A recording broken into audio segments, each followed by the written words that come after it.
U.S. Attorney Andrew Boutros described Lawrence Reed as a man with a very long criminal history who has had plenty of second chances until today, confirming that Reed is the same person who was charged with setting a fire outside of the Thompson Center back in 2020.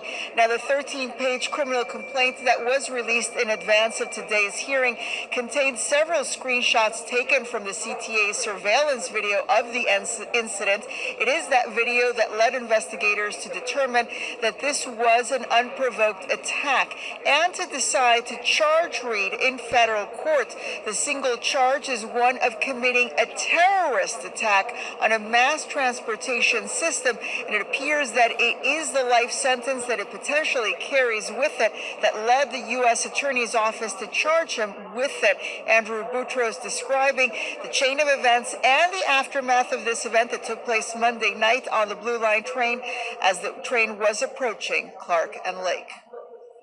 This young woman was on her phone, going through her phone, minding her business, when Mr. Reed approached her and began throwing gasoline on her. Perhaps people were afraid to get involved, but what we could say is, even as she was on the ground trying to put herself out and is rolling on the ground, desperately trying to put out the fire, no one came to her aid until she was able to get off the train and to the platform. And when she finally stumbled down, two Samaritans came and put out all the blaze that was all consuming her.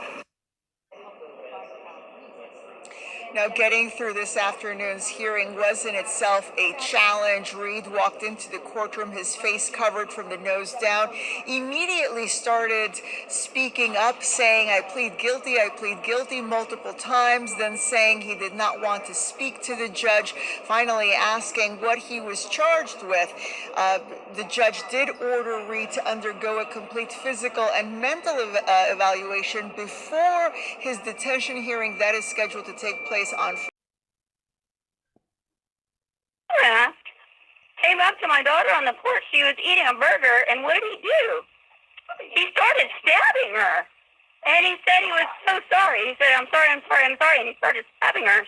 An 18-year-old girl in Pottawatomie County was viciously stabbed 14 times outside her home Saturday by what law enforcement claims was an obsessed co-worker. Deputies say the teen was about to go inside her home on Hillcrest Drive in Shawnee when a man in a ski mask began stabbing her. Authorities say the attacker hid and waited for her. He was just obsessed with this female, and she had no interest whatsoever, and it just drove him to the brink of committing this crime, I guess. He went so far as to sending unsolicited like DoorDash orders, different gifts and things like that were not wanted. Deputies say the teen and 24-year-old suspect worked together when the stalking began. Authorities credit the teen's older brother for intervening in the attack. He saved his sister's life. The brother was stabbed but sustained only minor injuries. The teen girl suffered wounds to her neck, wrist, face, and lungs. Deputies say through interviews and matching the suspect vehicle, they were able to identify the 24-year-old co-worker.